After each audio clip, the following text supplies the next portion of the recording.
এবার একদল ব্যাঙ বনের মধ্য দিয়ে যাচ্ছিল। এমন সময় এর মধ্যে থেকে এই দলের মধ্যে থেকে দুটি ব্যাঙ গভীর গর্তে পড়ে গেল এবং গভীর গর্তে পড়ে যাওয়ার পর তারা খুব ওপরে ওঠার জন্য চেষ্টা করছিল।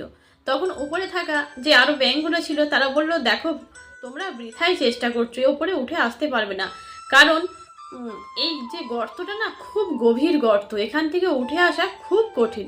কিন্তু সেই দুটি ব্যাঙ তারা খুব চেষ্টা করছিল, তারা কোনো কথাই শুনছিল না, তাদের অদম্য চেষ্টা বেশ ওপরে উঠে চলে এলো, আবার লাফিয়ে গড়িয়ে নিচে পড়ে গেল।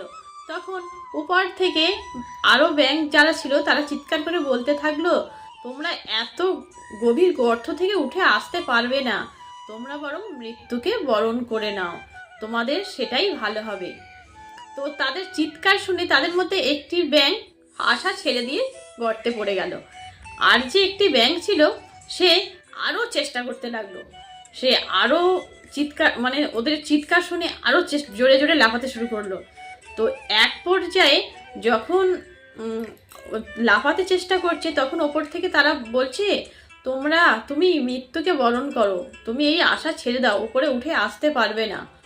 এক পর্যায়ে তখন সেই ব্যাঙটি তাদের কোনো কথাই শোনেনি, সে আরো জোরে লাফ দিতে থাকলো এবং সেই গভীর গর্ত থেকে লাফ দিয়ে ওপরে চলে এলো। তো আর যে ওপরে ব্যাঙগুলো ছিল তারা তো অবাক, তারা তো, তুমি কি করে এটা পারলে? তখন সেই ব্যাঙ বলল, সেই ব্যাঙটা ছিল কানে কালা, বলছে তোমরা আমাকে এত উৎসাহ দিয়েছো ওপরে উঠে আসার জন্য যে আমি এত মনের জোর পেয়েছি, তাই আমি অনেক চেষ্টা করেছি, মানে আমার যতটা চেষ্টা করা যায় আমি শেষ চেষ্টা দিয়ে তোমাদের উৎসাহে আজকে আমি এই ওপরে উঠে এসেছি।